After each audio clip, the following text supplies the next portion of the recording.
ಆತ್ಮೀಯ H16 news ಅರ್ಥಾತ್ ಸಿದ್ದರಾಮಯ್ಯ ಸ್ವಾಗತ. ನಾನು ನಿಮ್ಮವ MI ಅಥವಾ ಮಲ್ಲಪ್ಪ ಚೋತ್ ಅವರ ಆತ್ಮೀಯರೇ, ಬಿಹಾರ ಚುನಾವಣೆ ಬಗ್ಗೆ ನೀವು ಇನ್ನೂ ಕೇಳಿರ್ಬೋದು, ನೆನಪಿರ್ಬೋದು. ನಿತೀಶ್ ಅವರು ಹೆಣ್ಣುಮಕ್ಕಳಿಗೆ 10,000 ಮಾತಾಡಿದ ಮೇಲೆ ಹೇಗೆ ಆರಿಸಿ ಬಂದರು, ಏನಾಯಿತು, ಅದೇ ಕಾರಣಕ್ಕೆ ಅನೇಕ ಆಶ್ವಾಸನೆಗಳು ಈ ಮೊದಲು ನಮ್ಮ BJP ನಾಯಕರಂತ ಮೋದಿಯವರು ಕೊಟ್ಟಿದ್ದರು. ಅದ್ರ ಪ್ರಕಾರ ಈ ಸಲ ಒಂದಿಷ್ಟು ಕಷ್ಟದಿತ್ತು. ಬಟ್ ಕಾಂಗ್ರೆಸ್ನ ಅಭಿಪ್ರಾಯದಲ್ಲೇ ಓಟ್ ಚೋರಿ ಆಯಿತು, ಅದು ನಡೆಯುವಂಥ ಕೆಲಸ. ಈಗಾಗಲೇ ಅದು ಕೋರ್ಟ್ನಲ್ಲಿರುವಂಥ ಮ್ಯಾಟರ್ ಇರೋದರಿಂದಾಗೆ ಡೆವಲಪ್ಮೆಂಟ್ ಏನಾಗ್ತದೆ ನೋಡೋಣ ನೆಲೆಯಲ್ಲಿ. ಈಗ ಮುಖ್ಯವಾಗಿ ಇನ್ನೊಂದಿಷ್ಟು ಮಾತುಗಳು ಇತ್ತೀಚೆಗೆ ನಮ್ಮ ನಿತೀಶ್ ಕುಮಾರ್ ಅವರು ಮಾತಾಡುವಂಥ ಒಂದು ವಿಡಿಯೋಗಳು ನೋಡಿದಾಗ ಅನ್ನಿಸ್ತಾ ಇತ್ತು. ಏನಪ್ಪ ಅಂದರೆ ಅವರು ಇನ್ನು ಮುಂದಿನ ದಿನದಲ್ಲಿ ಬಿಹಾರಕ್ಕೆ ಸೀಮಿತವಾಗಿ ಉಳಿಯಲಿಕ್ಕಿಲ್ಲ ಅಂತ. ಈಗ ನಮ್ಮಲ್ಲೂ ಸಹ ಒಂದಿಷ್ಟು ವಿಡಿಯೋಗಳು ಬಂದಾಗಿದೆ. ನೆಕ್ಸ್ಟ್ PM ನಮ್ಮ ನಿತೀಶ್ ಕುಮಾರ್ ಅವರು ಬಿಹಾರದ್ದು ಅನ್ನುವಂಥ ಮಾತುಗಳನ್ನು ಆಡಿದ್ದಾಗಿದೆ. ಇಂಡಿಯಾ ಜೊತೆ ಕೂಡ ಒಂದು ಬದಲಾವಣೆ ರಾಷ್ಟ್ರ ಮಟ್ಟದಲ್ಲೇ ಸರ್ಕಾರವನ್ನು ಬದಲು ಮಾಡುವಂಥದ್ದು ಅಥವಾ BJP ಸರ್ಕಾರಕ್ಕೆ ಒಂದು ಕೊನೆ ಹೇಳುವಂಥ ಪ್ರಯತ್ನ ಮಾಡುವ ಎಲ್ಲ ಪ್ರಯತ್ನ ನಡೆದಿದ್ದವು ಅಂತ ಹೇಳಿದ್ವಿ. ಆ ಸಂದರ್ಭದಲ್ಲಿ ಬಿಹಾರದಲ್ಲೆಲ್ಲ ಆಗ್ಬೋದು ಅಂತೇನೋ ಒಂದಿತ್ತು. ಬಟ್ ಅದು BJPಗೂ ಮನವರಿಕೆ ಆಗಿದೆ. ಸಪೋಸ್ ಏನಾದರೂ ಬಿಹಾರದಲ್ಲೇ ಇಂಡಿಯಾದ ಕಡೆಗೆ ಹೋಗುವುದಕ್ಕೆ ಬಿಟ್ಟರೆ ನಿತೀಶ್ ಕುಮಾರ್ ಅವರನ್ನು ನಿಶ್ಚಿತವಾಗಿ ಅವರು PM ಗದ್ದುಗೆ ಹಿಡಿದು ಗ್ಯಾರಂಟಿ ಅನ್ನೋದು. ಯಾಕಂದರೆ ಈಗಾಗಲೇ ನಮ್ಮ ನಾಯ್ಡು, ಚಂದ್ರಬಾಬು ನಾಯ್ಡು, ನಿತೀಶ್ ಕುಮಾರ್ ಇಬ್ಬರು ಕಾಂಗ್ರೆಸ್ ಜೊತೆಗೆ ಒಳ್ಳೆಯ ಗೆಳೆತನ ಇಟ್ಟುಕೊಂಡು ಹೊರಟಿದ್ದಾರೆ ಅನ್ನೋ ಸಹಿತ ಬಹಳ ಗಮನಿಸಬೇಕಾದ ವಿಷಯ ಆಗಿದೆ ರಾಷ್ಟ್ರ ಮಟ್ಟದಲ್ಲೇ. ಹೀಗಾಗಿ ಆ ಭಯದಿಂದಾಗೆ ಶತಾಯಗತ ಈ ಸಲ BJPಯ ವ್ಯಕ್ತಿಯೇ ಬಿಹಾರದ ಮುಖ್ಯಮಂತ್ರಿ ಆಗಬೇಕಂತ ಬಯಸಿದಂಥ ಮೋದಿ ಶಹಾ ಜೋಡಿ ಕೊನೆಯ ಕ್ಷಣದಲ್ಲಿ ನಿತೀಶ್ ಅವರಿಗೆ ಹಸಿರು ಶಾಲೆ ತೋರಿಸಿ ಅವರನ್ನು ತಮ್ಮಲ್ಲಿ ಇಟ್ಟುಕೊಂಡೇ ನಿತೀಶ್ ಅವ್ರನ್ನ ಹಣಿಯುವ ಕೆಲಸ, ಜೊತೆಗೆ ತಮ್ಮ PM ಪೋಸ್ಟ್, ಪ್ರಧಾನಿ ಪೋಸ್ಟ್ ಉಳಿಸ್ಕೊಳ್ಳೋ ಕೆಲಸವನ್ನು ಬಹಳ ಜಾಣ್ಮೆಯಿಂದ ಮಾಡಿದರೂ ಸಹ ಈಗ ಪೋರ್ಟ್ಫೋಲಿಯೋ ಖಾತೆಗಳು, ಮುಖ್ಯ ಖಾತೆಗಳು ಯಾವಪ್ಪ ರಾಜ್ಯ ಮಟ್ಟದಲ್ಲಿ ನಿಮಗೆ ಗೊತ್ತದ? ಗೃಹ ಖಾತೆ, ಫೈನಾನ್ಸ್, ಇನ್ನೊಂದು ಸಭಾಪತಿ. ಈ ಮೂರು ಬಹಳ ಪ್ರಮುಖವಾದ ಪಾತ್ರ ವಹಿಸುವಂಥವು. ಅದರಲ್ಲೂ ಮುಖ್ಯವಾಗಿ ಈ ಸಂದರ್ಭದಲ್ಲೇ 2 ಪೋಸ್ಟ್ಗಳು ನನಗೆ ಬೇಕು ಅನ್ನುವಂಥದ್ದು ಈ ನಮ್ಮ ನಿತೀಶ್ ಅವರ ಬೇಡಿಕೆ.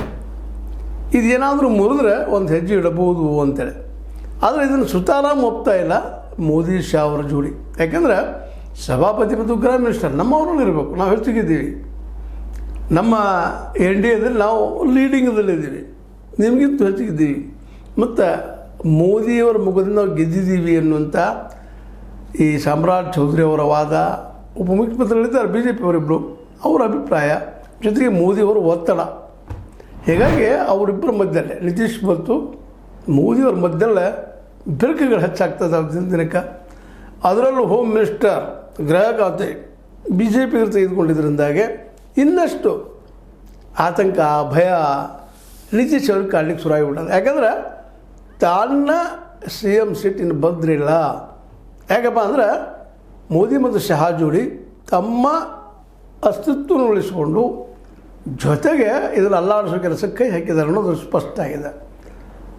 ಅಷ್ಟರೊಳಗೆ ನಾವು ಒಂದು ಹೊಸದು ಏನಾದರೂ ರಾಜಕೀಯ ಮಾಡಬೇಕಂತೇಳಿ ಈ ಇಂಡಿಯಾದ ಎಲ್ಲ ಸಂಘಟನೆಗಳ ಜೊತೆಗೆ ಅಥವಾ ಇಂಡಿಯಾದ ಎಲ್ಲ ಪಕ್ಷಗಳು, ರಾಜಕೀಯ ಪಕ್ಷಗಳ ಜೊತೆಗೆ ಸಂಪರ್ಕದಲ್ಲಿದ್ದಾರೆ ಅಂತೇಳಿ ಸ್ವತಃ ಅವರು ಅಲ್ಲಲ್ಲಿ ಮಾತಾಡಿಕೊಳ್ತಾ ಇದ್ದಾರೆ.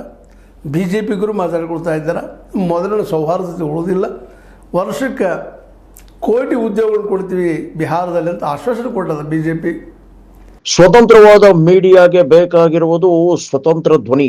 ಆ ಸ್ವತಂತ್ರ ಧ್ವನಿ ಉಳಿಸಲು ನೀವು ಮಾಡಬೇಕಾದದ್ದು ಇಷ್ಟೇ. ಅದೇನಪ್ಪಾ ಅಂತಂತಂದ್ರೆ ನಿಮ್ಮ ಕೈಲಾದಷ್ಟು ಸಹಾಯ ಈ ಚಾನಲ್ಗೆ ಮಾಡಿ ಹಾಗೂ ನಿಮ್ಮ ಧ್ವನಿಯನ್ನು ಕಾಪಾಡಿಕೊಳ್ಳಿ.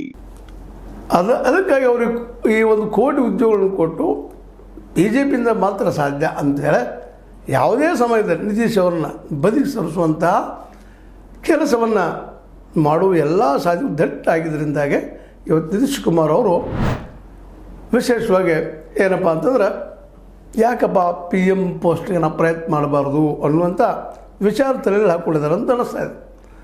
ಯಾಕಂದರೆ ನಾಯ್ಡು ಮತ್ತು ನಮ್ಮ ನಿತೀಶ್ ಕುಮಾರ್ ಅವರು ಒಂದಾಗೆ ಇಂಡಿಯಾದ ಜೊತೆ ಕೂಡಿದರೆ ನಿಶ್ಚಿತವಾಗಿಯೂ ಮೋದಿಯವರ ಸರ್ಕಾರ NDA ಸರ್ಕಾರ ಬಿದ್ದು ಹೋಗೋದು ಎರಡು ಮಾತು ಇಲ್ಲ.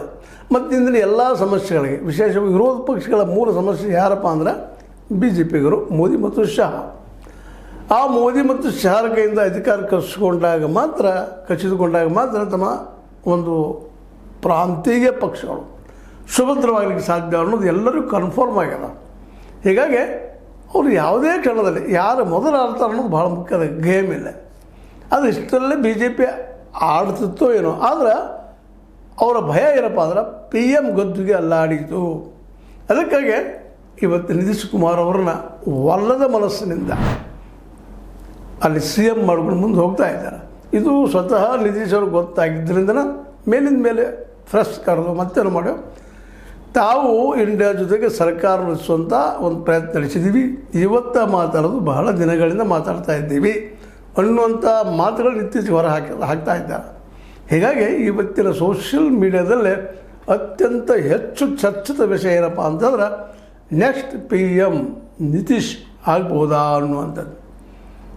ಇದರಿಂದಾಗಿ ಸಹಜವಾಗಿ BJPಯಲ್ಲೇ ಆತಂಕ, ಒಂದು ರೀತಿ ಏನಪ್ಪ ಅಂತಂದ್ರೆ ಏನಂತೀವಿ ಅದಕ್ಕಿಂತ ಮುಖ್ಯವಾಗಿ ತಳಮಳ, ಅದಕ್ಕಿಂತ ಮುಖ್ಯವಾಗಿ ಅಧಿಕಾರ ಹೋಗ್ತಾರೆ ಅನ್ನೋ ಭಯ ಕಾಡ್ಲಿಕ್ಕೆ ಶುರುವಾಗ್ಯದ ಅಂತೇಳಿ ಭಾಳಷ್ಟು ಜನ ಇವತ್ತು ರಾಜಕೀಯ ತಜ್ಞರು ಮಾತಾಡ್ಕೊಳ್ತಾ ಇದ್ದಾರೆ. ಅದಕ್ಕಾಗಿ ಮೋದಿಜಿ ಅವರು ಅನಿವಾರ್ಯವಾಗಿ ನಿತೀಶ್ ಅವರು ಮುಖ್ಯಮಂತ್ರಿಯವರು ಏನಾಗಿ ಮಾಡಿದ್ದಾರೆ. ಇಲ್ಲಾಂದ್ರೆ ಅವ್ರಿಗೆ ತೆಗೆದು ಹಾಕಿ ತಮ್ಮವರನ್ನೇ ಇವತ್ತು CM ಮಾಡಬೇಕು ಅಂತ ಭಾಳ ಶತಪ್ರಯತ್ನ ಮಾಡಿದರು ಕೊನೆಯ ಕ್ಷಣದವರೆಗೆ. ಆದರೆ ಅದು ಆಗಲಿಲ್ಲ ಅಥವಾ ಮಾಡಿಕೊಡಲಿಲ್ಲ ನಿತೀಶ್ ಅವರು. ಹೀಗಾಗಿ ಪ್ರಮುಖ ಪೋರ್ಟ್ಫೋಲಿಯೋಗಳು ಗೃಹ ಖಾತೆ, ಫೈನಾನ್ಸ್ ಮತ್ತು ಸಭಾಪತಿ ಈ ಮೂರು ನಮಗೆ ಬೇಕು ಅನ್ನೋ ಸಂದರ್ಭದಲ್ಲಿ BJP ಇದ್ದಂಥದ್ದು ಗೃಹ ಖಾತೆಗೆ ತಮ್ಮ BJPಗೆ ತೆಗೆದುಕೊಂಡಿದ್ದರಿಂದಾಗೆ ಸಹಜವಾಗಿ ಮತ್ತಷ್ಟಿನ ರಾಜಕೀಯ ಉಲ್ಬಣ ಸ್ಥಿತಿ ಏರ್ತಾ ಇದೆ ದಿನಕ್ಕೆ. ಮತ್ತು ಸ್ವತಃ ನಿತೀಶ್ ಅವ್ರಿಗೆ ಕನ್ಫರ್ಮ್ ಆಗ್ಯದ BJPಗಿರು ಇಂದಿಲ್ಲ ನಾಳೆ ತನ್ನನ್ನು ಅಧಿಕಾರದಿಂದ ಇಳಿಸ್ತಾರೆ ಅನ್ನುವಂಥದ್ದು. ಜೊತೆಗೆ ಇದೊಂದು ಅವಕಾಶ ಬಂದದ ಇಂಡಿಯಾ ಸಂಘಟನೆಗೆ PM ಸೀಟನ್ನು ಕಸಿದುಕೊಳ್ಳುವಂಥದ್ದು, BJPಯನ್ನು ಹೊರಗೆ ಹಾಕುವಂಥದ್ದು. ಈಗ ಎಲ್ಲರಿಗೂ ಅದು ಬೇಕಾಗಿದೆ. ಯಾಕಂದರೆ SIR ಈಗ ನಿಮ್ಗೆ ಅದ್ರ ಬಗ್ಗೆ ಚರ್ಚೆ ಸಾಕಷ್ಟು ಮಾಡ್ತಿದ್ದೀನಿ. ಈಗ ಈವನ್ ಸುಪ್ರೀಂ ಕೋರ್ಟ್ನಲ್ಲೂ ಅದು ಇಲ್ಲಿಯ ಒಳನುಸುಳುಕೋರನ್ನು ಹೊರಗೆ ಹಾಕ್ತೀವಿ ಅಂತ ಹೇಳ್ತಾ ಭಾರತದ ನಾಗರಿಕರಿಗೇನೆ ಮತದಾನದ ಹಕ್ಕನ್ನು ಕಸುವಂಥ ಪ್ರಯತ್ನ ನಡೆದಂತೇಳಿ ಅತ್ಯಂತ ಪ್ರಬಲವಾದ ಇಂಡಿಯಾ ಸಂಘಟನೆದು, ಅದರಲ್ಲೂ ಕಾಂಗ್ರೆಸ್ನದ್ದು. ಜೊತೆಗೆ ಸಾಕಷ್ಟು ಒಂದು ದಾಖಲೆಗಳನ್ನು ಇವತ್ತು ಕೂಡಿಸಿಕೊಂಡು ಆ ದಿಶೆಯಲ್ಲಿ ಹೋಗ್ತಾ ಇರೋದನ್ನು ಗಮನಿಸಿದಾಗ ಸಹಜವಾಗಿ ಇವತ್ತು ಏನಪ್ಪ ಅಂತಂದ್ರೆ ಈ ಭಿನ್ನ ಮತ ಜಾಸ್ತಿಯಾಗಿ ನಿತೀಶ್ ಅವರು ಎಷ್ಟು ಸಾಧ್ಯ ಇದನ್ನು ಮೊದಲ ಗೋಲ್ ಹೊಡೆಯುವ ಪ್ರಯತ್ನ ಮಾಡ್ತಾ ಇದ್ದಾರೆ. PM Naidu or Nitish. ಅದು ಆಲ್ರೆಡಿ ಕಾಂಗ್ರೆಸ್ ಇದ್ದಂಥದ್ದು ಪೂರ್ಣ ಪ್ರಮಾಣದಲ್ಲೇ ನಿಮ್ಮಿಬ್ಬರಲ್ಲಿ ಯಾರಾದರೂ PM ಆದರೂ ಸಹ ನಮಗೆ ಸಂತೋಷ. ನಾವು ನಿಶ್ಚಿತವಾಗಿಯೂ ನಿಮಗೆ ಬೆಂಬಲವನ್ನು ಕೊಟ್ಟೇ ಕೊಡ್ತೀವಿ ಅನ್ನುವಂಥ ಮಾತುಗಳನ್ನು ಈಗಾಗಲೇ ಅವ್ರ ಜೊತೆ ಮಾತಾಡಿದ್ದಾರೆ ಅಂತೇಳಿ ಅತ್ಯಂತ ಪ್ರಬಲವಾದಂಥ ಸುದ್ದಿಗಳು ಅಥವಾ ಒಂದು ಏನಪ್ಪ ಅಂತಂದ್ರೆ ವಿಚಾರಗಳು ಈ ಸೋಷಿಯಲ್ ಮೀಡಿಯಾದಲ್ಲಿ ಹರಿದಾಡ್ತಾ ಇದ್ದಾವೆ. ಇದು ಮೇನ್ ಮೀಡಿಯಾದಲ್ಲಿ ಸಿಗಲಿಕ್ಕಿಲ್ಲ. ಮೇನ್ ಮೀಡಿಯಾದಲ್ಲಿ ಆದಷ್ಟು ಇವತ್ತಿನ ಎಲ್ಲ ಈ ಒಂದು ಗೋಧಿ ಮೀಡಿಯಾ ವಿಶೇಷವಾಗಿ ಇಂಥ ವಿಚಾರಗಳನ್ನು ಬಿತ್ತದೇ ಹೋಗೋದ್ರಿಂದಾಗೆ ನಾವು ಈ ದಿಶೆಯಲ್ಲಿ ಏನು ನಡೀತಾ ಇದೆ ಅನ್ನೋದನ್ನು ತಮ್ಮೊಂದಿಗೆ ಹಂಚ್ಕೊಂಡಿದ್ದೀವಿ. ನಿತೀಶ್ ಅವರು ಮೋದಿಯವರಿಗೆ ಪರ್ಯಾಯನ, ನೆಕ್ಸ್ಟ್ PM ನಿತೀಶ, ಇದು ಇವತ್ತಿನ ದೊಡ್ಡ ಚರ್ಚೆ. ಇದು ನಿಮ್ಗೆ ಲೈಕ್ ಆಗಿರ್ಬೋದು, ಲೈಕ್ ಮಾಡಿ, ಶೇರ್ ಮಾಡಿ, ಕಾಮೆಂಟ್ ಮಾಡಿ. ಜೊತೆಗೆ ಸಬ್ಸ್ಕ್ರೈಬ್ ಆಗೋದು ನಿಲ್ಲಿಸ್ಬಿಟ್ಟು H60 ನ್ಯೂಸ್ ಅರ್ಥಾತ್ ಹೆಚ್ಚುತ್ತಾರೆ ಅನ್ನೋದು ಸತ್ಯದ ಕೈಗಳಲ್ಲಿ ವಂದನೆಗಳು.